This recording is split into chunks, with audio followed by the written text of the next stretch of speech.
ಇವತ್ತಿನ ಸುದ್ದಿಯ ಬಗ್ಗೆ ಮಾತನಾಡೋದಕ್ಕೆ ನಮ್ಮ ರಾಜಕೀಯ ವಿಶ್ಲೇಷಕರಾದ ಪ್ರಶಾಂತ್ ನಾಥ್ ಇದ್ದಾರೆ. Prashant, good morning, welcome to the show. Very good morning Bhavana. So ವೀಕ್ಷಕರೇ, ಮೊದಲ ಸ್ಟೋರಿ ಮಹಾಭಾರತ ಮತಯುದ್ಧಕ್ಕೆ ಇವತ್ತು ಮೊದಲ ಹಂತದ ಮತದಾನ.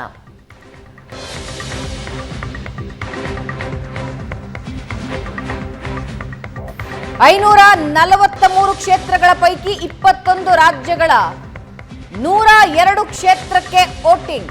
102 ಕ್ಷೇತ್ರಗಳಲ್ಲಿ 1625 ಅಭ್ಯರ್ಥಿಗಳು ಕಣದಲ್ಲಿದ್ದಾರೆ.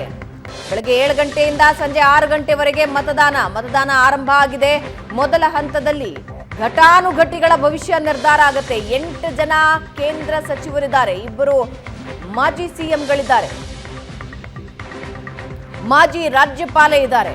ಘಟಾನುಘಟಿಗಳ ಅಖಾಡದಲ್ಲಿ ಇವತ್ತು ವೋಟಿಂಗ್ ನಡೀತಾ ಇದೆ.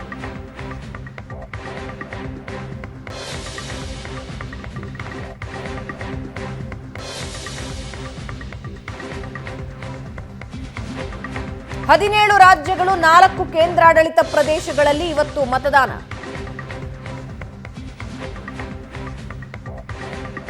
ಪಿಂಕ್ ಪೋಲಿಂಗ್ ಸೆಟಪ್ ಅನ್ನ ಮಾಡಿರೋದನ್ನು ನೀವು ನೋಡ್ತಾ ಇದ್ದೀರಾ. ಎಲ್ಲ ರೀತಿಯಲ್ಲೂ ಮತದಾರರನ್ನ ಸೆಳೆಯೋದಕ್ಕೆ ಚುನಾವಣಾ ಆಯೋಗ ವ್ಯವಸ್ಥೆ ಮಾಡಿಕೊಂಡಿದೆ. 7 ಗಂಟೆಯಿಂದ ಮತದಾನ ಆರಂಭ ಆಗಿದೆ.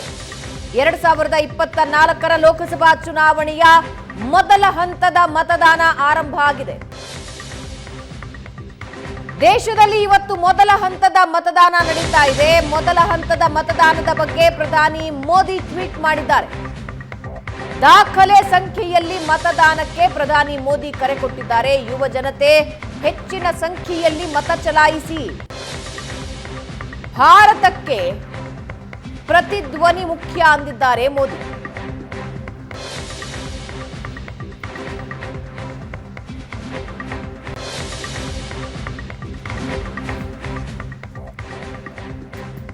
ಇವತ್ತು 2024ರ ಲೋಕಸಭಾ ಎಲೆಕ್ಷನ್ ಶುರುವಾಗ್ತಾ ಇದೆ. 102 ಕ್ಷೇತ್ರಗಳಲ್ಲಿ ಮತದಾನ ನಡೀತಾ ಇದೆ. 21 ರಾಜ್ಯಗಳಲ್ಲಿ ಮತದಾನ ನಡೀತಾ ಇದೆ. ಈ ಎಲ್ಲ ಕ್ಷೇತ್ರಗಳಲ್ಲಿ ಇರುವ ಮತದಾರರಲ್ಲಿ ನಾನು ಮನವಿ ಮಾಡಿಕೊಳ್ತೇನೆ, ದಾಖಲೆ ಸಂಖ್ಯೆಯ ಮತದಾನ ಆಗಲಿ.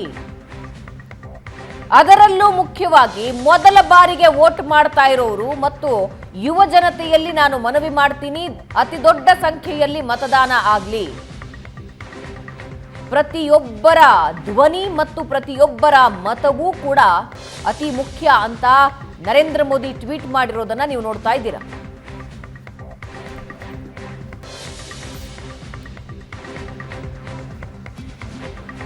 ಪ್ರಶಾಂತ್, 2024ರ ಲೋಕಸಭಾ ಚುನಾವಣೆಯ ಮೊದಲ ಹಂತದ ಮತದಾನ. ವಿವಿಐಪಿಗಳಿದ್ದಾರೆ, ಕೇಂದ್ರ ಸಚಿವರಿದ್ದಾರೆ, 2 ಮಾಜಿ ಸಿಎಂಗಳಿದ್ದಾರೆ, ಮಾಜಿ ರಾಜ್ಯಪಾಲೆ ಇದ್ದಾರೆ.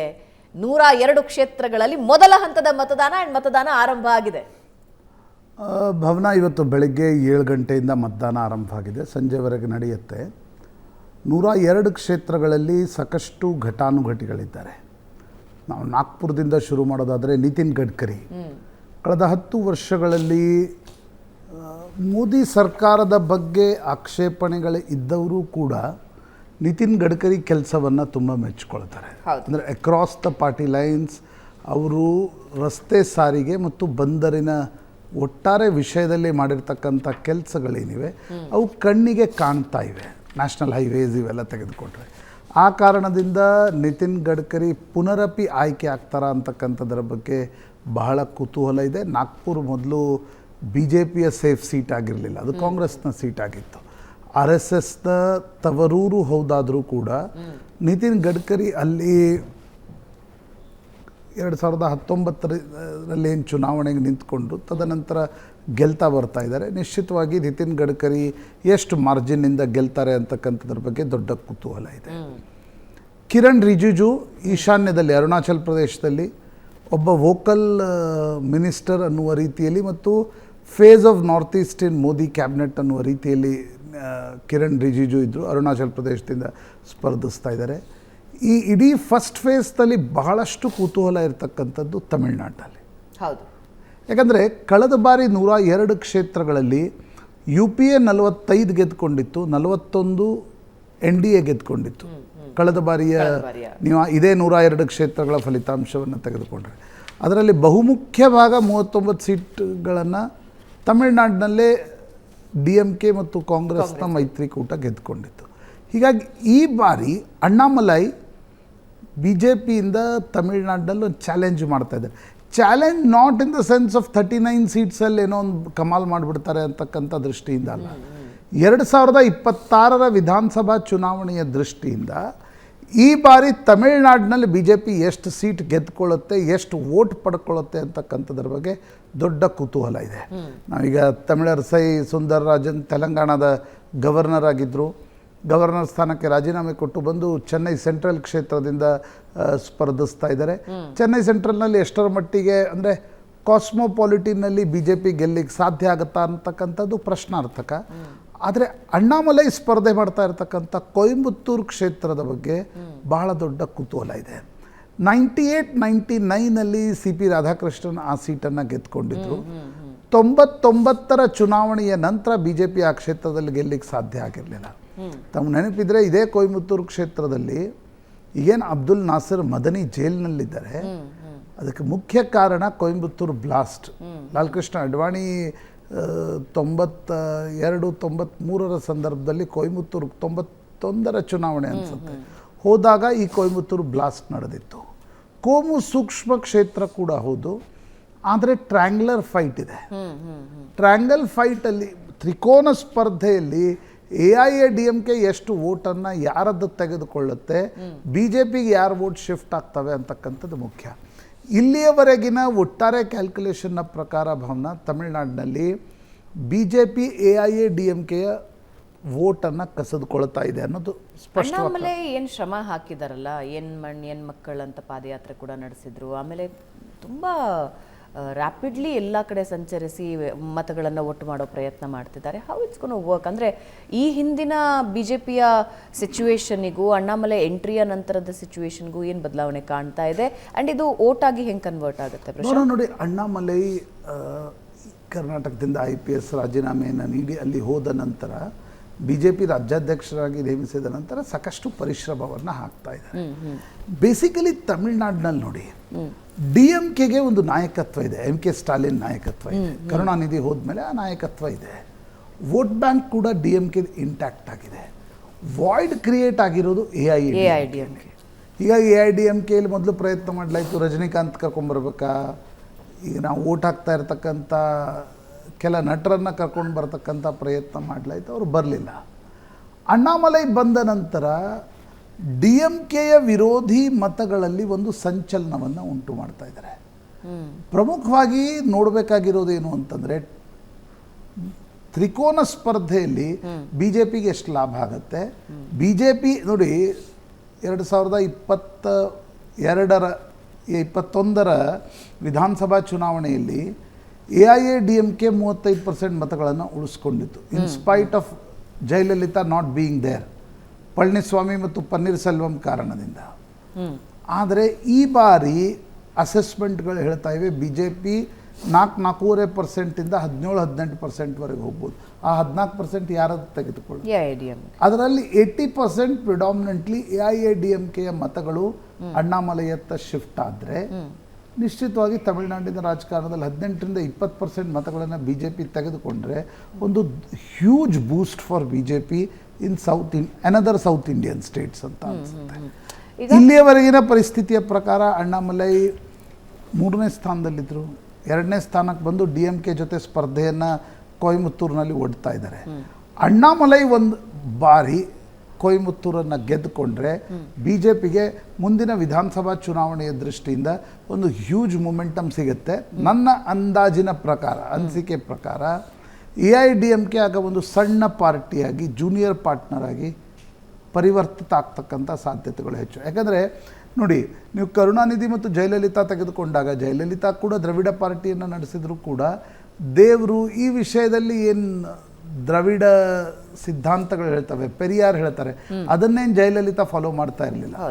ಅದರ ಅರ್ಥ DMK ಇನ್ನೊಂದು ವಿರುದ್ಧ ಧ್ರುವದಲ್ಲಿ ಒಂದು ಫೋರ್ಸ್ ಆಗಿ ಹೇಳ್ತಕ್ಕಂಥ ಶಕ್ತಿ ಬಿ ಜೆ ಪಿಗಿದೆ, ಆದರೆ ನಾಯಕತ್ವ ಇರಲಿಲ್ಲ.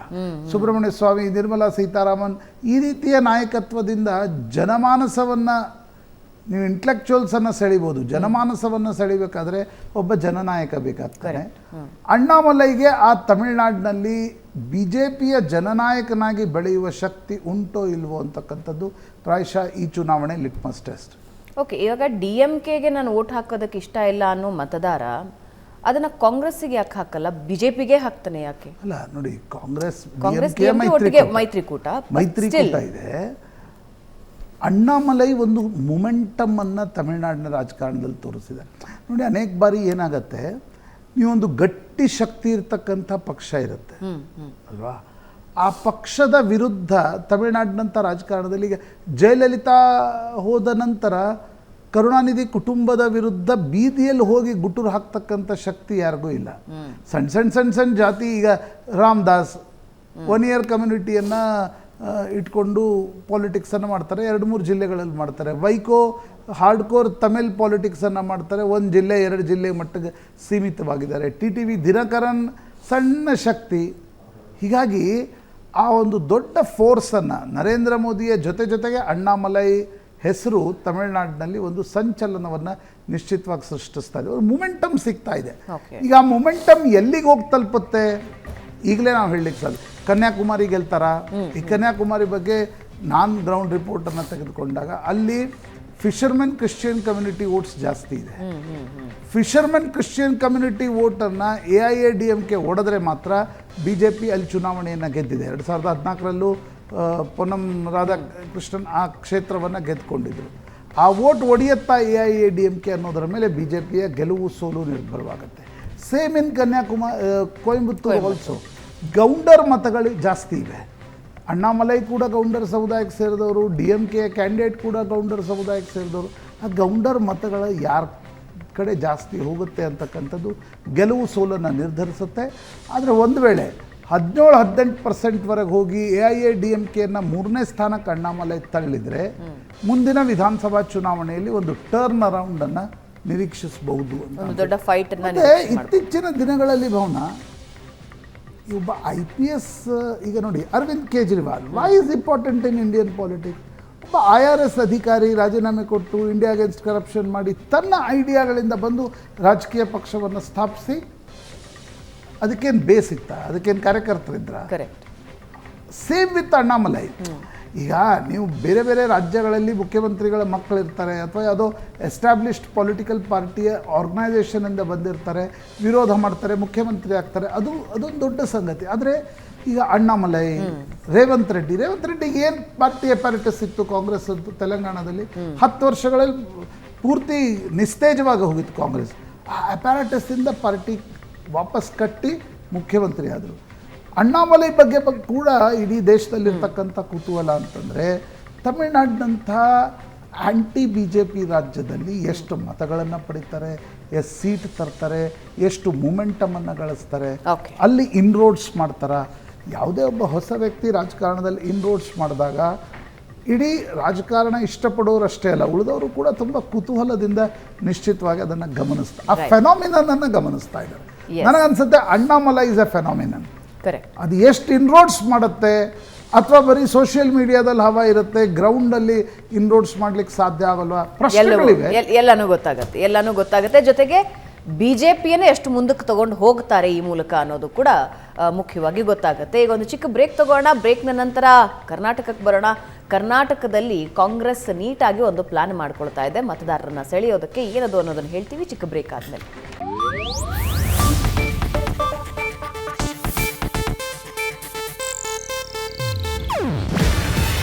ಇದು ಏಷ್ಯಾನೆಟ್ ನ್ಯೂಸ್ ನೆಟ್ವರ್ಕ್ ಪ್ರಸ್ತುತಿ. ನೀವು ನೋಡ್ತಿದ್ದೀರಾ ಏಷ್ಯಾನೆಟ್ ಸುವರ್ಣ ನ್ಯೂಸ್.